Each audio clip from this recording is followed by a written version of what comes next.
ప్రతినిత్యము ప్రతిరోజు వైఎస్ఆర్ కాంగ్రెస్ పార్టీ అధికారంలోకి వచ్చినప్పటి నుంచి ప్రొద్దుటూరు నియోజకవర్గంలో మేమందరం కూడా వైఎస్ఆర్ కాంగ్రెస్ పార్టీ ప్రజాప్రతినిధులము మీ సేవకే, మీ మౌలికమైన వసతుల కోసమే నిరంతరం శ్రమిస్తున్నాం. ఇందులో ఎక్కడ మీకు అనుమానం లేదు, మేము ఎక్కడా కూడా అతిశయోక్తి చెప్పినామనే ఫీలింగ్ నాకు లేదు.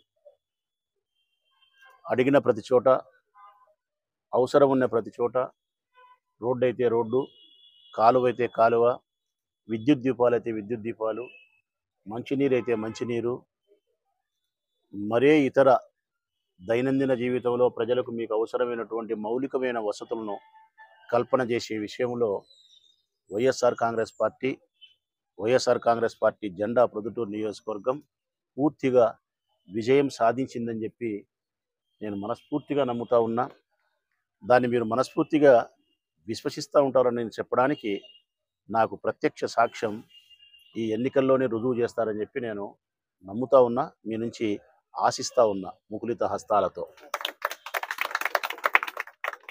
మేము ఈ 5 సంవత్సరాల కాలంలో జగన్మోహన్ రెడ్డి గారు ముఖ్యమంత్రిగా ప్రమాణ స్వీకారం చేసిన నాటి నుంచి, నేను ఈ నియోజకవర్గ ఎమ్మెల్యేగా 2వసారి ఎన్నిక కాబడినప్పటి నుంచి, భీమునిపల్లి లక్ష్మీదేవి గారి నాయకత్వంలో మున్సిపల్ చైర్మన్గా మా పాలకవర్గం ఏర్పడిన నాటి నుంచి ఇప్పటి వరకు మీకు కావలసినటువంటి సంక్షేమాన్ని, పేదరికానికి తోడుగా మీ పిల్లలకు కావలసిన విద్యా విధానంలో సమూలమైన మార్పులతో అక్షరాస్యతను పెంచడానికి, మీ కుటుంబ సభ్యులలో ఏ ఒక్కరు కూడా డబ్బు లేకుండా అనారోగ్య పాలు కావడం కానీ, ఆయుస్సు క్షీణించే పరిస్థితి కానీ ఉండకుండా ఉండడం కోసం ఆరోగ్యశ్రీ 25 లక్షల కార్డు ద్వారా కానీ, మీరు చేసిన రుణాన్ని డాక్రా సంఘాల రుణాలను చెల్లించడంలో కానీ, 3000 రూపాయలు పెన్షన్ ఇచ్చి అవ్వలకు, తాతలకు, దివ్యాంగులైన నా తమ్ముళ్లకు, భర్త మరణించిన నా ప్రియమైన చెల్లెళ్లకు చాలా పెద్ద సహాయాన్ని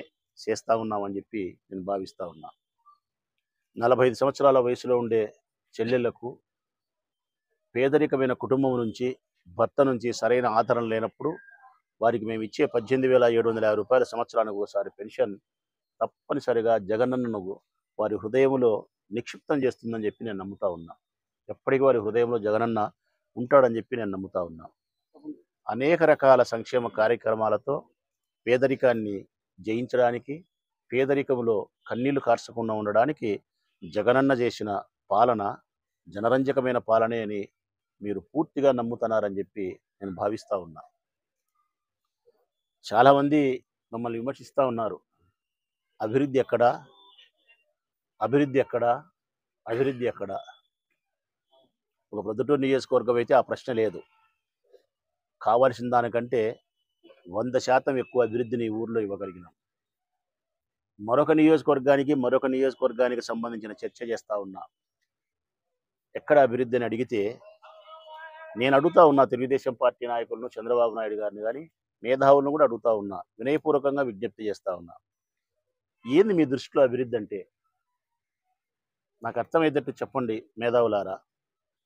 మీ దృష్టిలో అభివృద్ధి అంటే ధనవంతులైన వారు, పెద్ద పెద్ద ఉద్యోగాలు చేసేవారు, పెద్ద పెద్ద వ్యాపారాలు చేసేవారికి చదువు కోసం ఇబ్బంది లేదు, ఆరోగ్యం కోసం ఇబ్బంది లేదు, బువ్వ కోసం ఇబ్బంది లేదు, ఆత్మాభిమానాన్ని చంపుకోవాల్సిన అవసరము లేదు, ఆత్మహత్య చేసుకోవాల్సిన అవసరం లేదు, అప్పులకు 10 గడపలు ఎక్కి తొక్కాల్సిన అవసరం లేదు.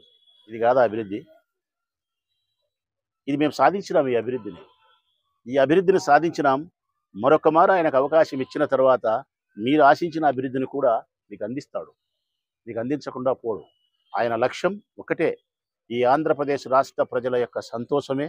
ఈ ఆంధ్రప్రదేశ్ రాష్ట్ర ప్రజలందరూ కూడా సమైక్యంగా, సంతోషంగా, ఒక తల్లికి పుట్టిన బిడ్డల్లాగా, పేదరికం లేకుండా, గొప్ప చదువులతో, గొప్ప జీవితాలతో, సంపూర్ణ ఆరోగ్యాన్ని కలిగి, మంచి వ్యవసాయంతో జీవించాలా అన్నదే ముఖ్యమంత్రి గారి యొక్క స్వప్నం, ఆయన కళ. ఆయన కళ నెరవేర్చుకునే దానికోసము ఒక గడప దాటగలిగినాడు.